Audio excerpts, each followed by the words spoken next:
Épisode 5. Les Bouygues, construction d'un empire. Bonjour à toutes et à tous et bienvenue sur Caro Gestion Privée pour le podcast Destin de Fortune. Je suis Caroline Bonneau, fondatrice du cabinet Arturo Wealth Management et de la chaîne YouTube Caro Gestion Privée dédiée à l'univers du patrimoine, de l'investissement et du succès entrepreneurial. Dans cette série, nous explorons les parcours exceptionnels des familles et entrepreneurs qui ont bâti des fortunes durables. Aujourd'hui, pour ce 5e épisode, nous partons à la découverte du groupe Bouygues. Comment un jeune ingénieur de 29 ans, Francis Bouygues, a-t-il posé la première pierre d'un véritable empire? De la France d'après-guerre au gratte-ciel parisien, des autoroutes aux télécommunications, l'histoire des Bouygues est à la fois riche et inspirante. Vous découvrirez comment Francis Bouygues a fondé son entreprise de BTP en 1952, comment ce groupe s'est imposé dans le bâtiment et les travaux publics, puis comment il a fait le pari des télécoms et des médias. Je partagerai avec vous des anecdotes captivantes de la saga familiale et des enseignements pour mieux gérer son propre patrimoine. Avant de commencer, je vous rappelle que la chaîne Caro Gestion Privée est là pour vous accompagner dans vos démarches d'investissement et de gestion de patrimoine. Si ce n'est pas déjà fait, n'hésitez pas à vous abonner pour recevoir nos prochains épisodes et profiter de conseils exclusifs. Passons maintenant au premier chapitre. Les débuts de l'Empire. Imaginons la France du début des années 1950. Le pays se reconstruit après la guerre et la demande de logement est énorme. C'est dans ce contexte qu'en 1952, un jeune ingénieur de 29 ans, Francis Bouygues, décide de monter sa société de bâtiment. Diplômé de l'École centrale Paris et ancien directeur de travaux chez Dumont-Besson, il fonde sa propre entreprise. À l'époque, les méthodes de construction sont plutôt traditionnelles. Francis Bouygues va rapidement rompre avec ses pratiques timorées et familiales. Très vite, son entreprise de bâtiment se fait remarquer. Francis Bouygues investit dans la construction industrielle, préfabrication, rationalisation des chantiers, automatisation du travail du béton. Son approche innovante séduit l'État français qui a soif de grands chantiers de reconstruction. En 1955, Francis est même nommé conseiller technique au ministère de la Reconstruction. Cette expérience lui donne accès à des commandes publiques décisives et à une compréhension unique de l'administration. Peu à peu, son nom devient synonyme de qualité et d'efficacité dans le BTP. Un élément qui fait la force de Bouygues, c'est sa culture interne forte. En 1963, Francis crée l'Ordre des Compagnons du Mine-Orange. Il s'agit d'une société interne qui récompense les meilleurs employés de l'entreprise. Les ouvriers et ingénieurs qui servent la maison Bouygues avec dévouement se voient décorés d'un insigne de compagnon. Cette ambiance presque chevaleresque dans le BTP, où la fidélité et le travail bien fait sont exaltés, construit l'identité du groupe et soude les équipes sur les chantiers. Francis Bouygues ne se limite pas au béton. Il a aussi le goût du spectacle et de la renommée. Dans les années 1970, il investit dans le cinéma en finançant la société Sibi 2000, productrice de films d'auteur. C'est ainsi qu'on retrouve son nom associé à des œuvres de David Lynch ou de Jane Campion. Ce goût de l'aventure artistique reflète sa vision ambitieuse, faire parler de la marque Bouygues bien au-delà du monde de la construction. Enfin, un dernier récit illustre le début de cette dynastie naissante.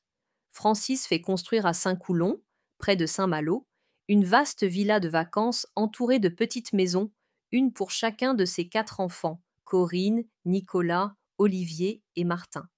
Cette image d'un clan réuni dans un mini-village familial illustre à la fois sa réussite matérielle et l'importance qu'il accorde à sa famille.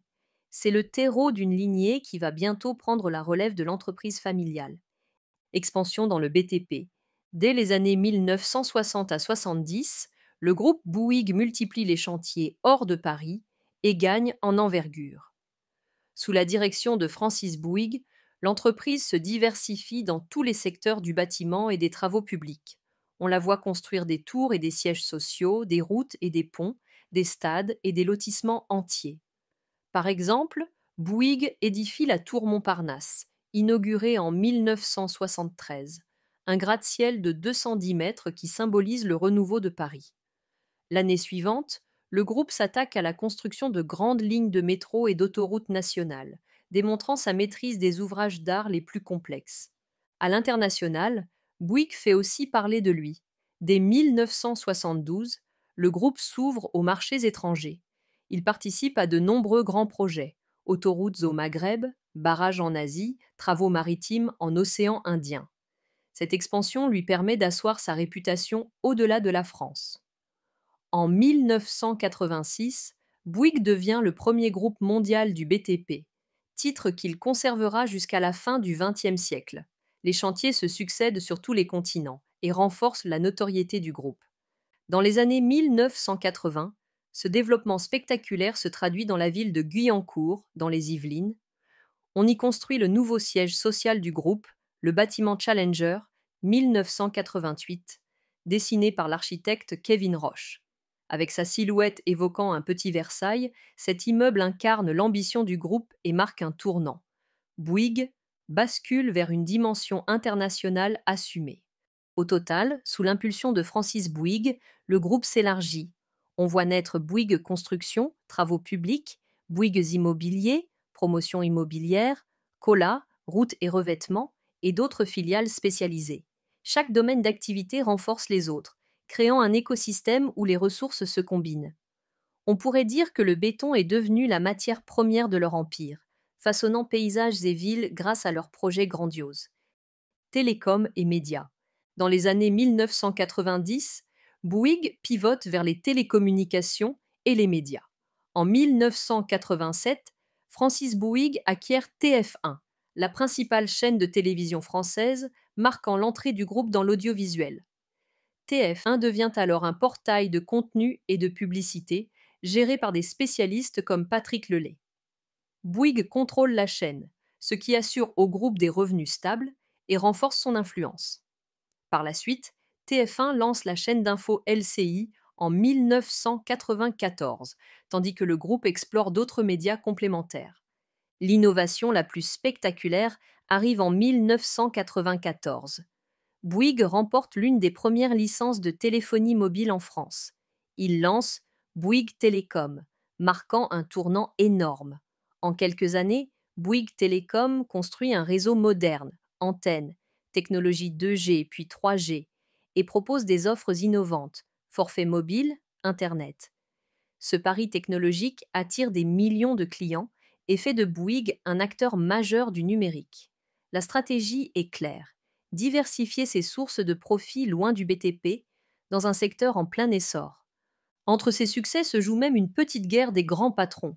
En 1997, Vincent Bolloré, puissant homme d'affaires breton, tente une opération de domination en rachetant une partie du capital de Bouygues. C'est une véritable bataille boursière. Francis, Martin et leur entourage s'allient pour refuser une offre trop agressive. Martin Bouygues réussit à repousser l'opération et conserve le contrôle familial du groupe.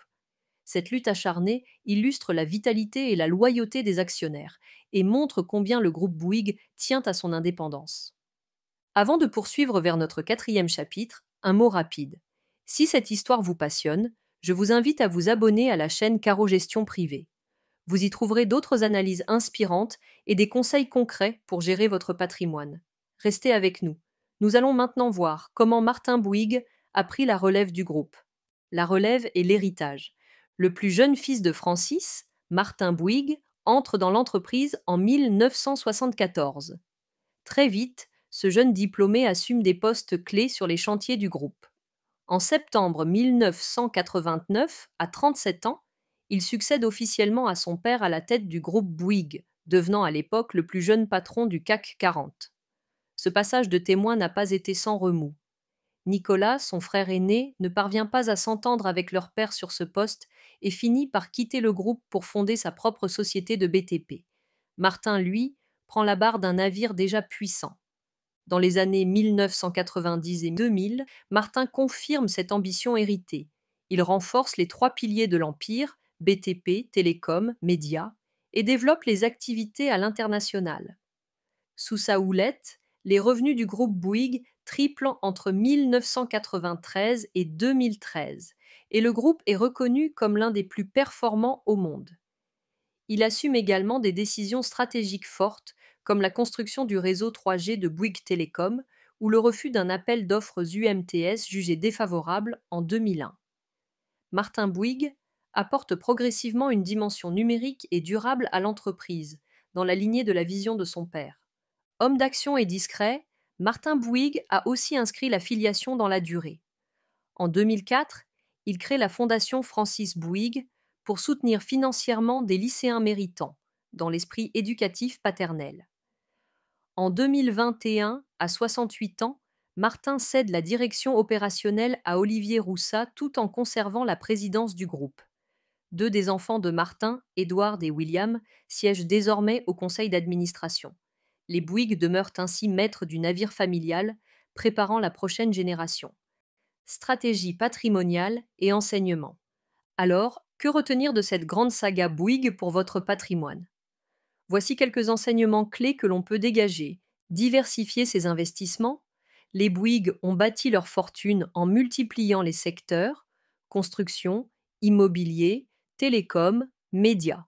De même, pour un particulier, diversifier entre actions, immobilier, épargne et autres placements permet de répartir les risques et de profiter de différentes sources de rendement.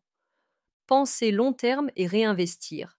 L'empire Bouygues a grandi sur plusieurs décennies grâce à une vision à long terme. Les bénéfices ont été régulièrement réinvestis dans de nouveaux projets, par exemple la création de Bouygues Télécom. Pour un investisseur, cela signifie qu'il faut parfois laisser courir ses placements et réinjecter une partie des gains dans de nouvelles opportunités de croissance. Valoriser le capital humain. Francis Bouygues l'a bien compris en créant l'Ordre des Compagnons, et Martin a poursuivi cette culture interne. Un patrimoine n'est pas seulement financier, ce sont aussi vos compétences, votre réputation et votre réseau. Investir dans votre formation et dans votre équipe est tout aussi crucial.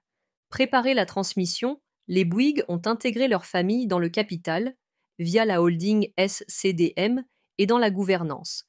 Ils ont préparé la relève avec Martin, puis avec ses enfants. Dans la gestion d'un patrimoine familial, il est important d'anticiper la succession et d'impliquer dès que possible les héritiers. Savoir saisir les opportunités, que ce soit la reconstruction d'après-guerre ou la révolution des télécoms, Bouygues a souvent fait preuve d'audace. Pour l'investisseur, cela signifie rechercher des secteurs porteurs et ne pas subir passivement les évolutions de marché. Rester maître de son destin, la tentative de prise de contrôle par Bolloré rappelle l'importance de conserver le contrôle de son patrimoine. Les Bouygues ont refusé une offre hostile pour préserver leur vision sur le long terme. C'est un appel à bien se protéger contre les risques d'ingérence indésirable dans ses affaires. En somme, l'histoire des Bouygues montre que bâtir et protéger un patrimoine se fait avec patience, ambition et prudence. Elle inspire à combiner innovation et fidélité à ses valeurs, tout en gardant un œil attentif sur la pérennité de son capital. Voilà qui conclut notre plongée dans l'histoire de l'empire Bouygues. De l'ambition d'un jeune ingénieur dans l'après-guerre à la construction d'un conglomérat mondial, ce récit montre comment vision, travail et innovation peuvent bâtir un patrimoine exceptionnel. Si vous avez aimé cette aventure entrepreneuriale et les leçons que nous en tirons, pensez à vous abonner à la chaîne Caro Gestion Privée. Vous y trouverez d'autres contenus inspirants. Portraits d'entrepreneurs, analyses économiques et conseils concrets pour construire et protéger votre propre patrimoine. N'hésitez pas à commenter et à partager vos impressions. Merci d'avoir écouté ce 5e épisode de Destin de Fortune. Restez connectés pour nos prochains épisodes où nous découvrirons d'autres parcours fascinants.